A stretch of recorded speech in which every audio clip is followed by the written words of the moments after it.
Dr. Madison, what advice would you give to your younger self after your first year teaching? The advice that I would give myself is to do it even if I have to do it afraid.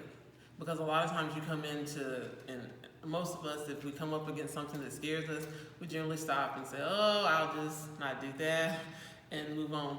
But the one thing that I would say is if I had learned, that would be the thing that I would tell myself, to do it even if you have to do it afraid.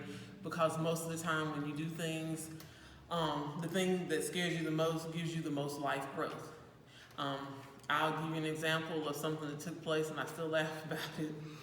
One of my students at the time, because I was at an alternative school, didn't come to school, and it was a end of course test that time in science. And I said, oh, I'm gonna go. I called and said, I'm gonna come pick you up because I want to make sure you can make it to school. So my teacher assistant, who was a pastor at the time, went with me, and I laughed because the sign in the neighborhood as we were coming in said, enter at your own risk.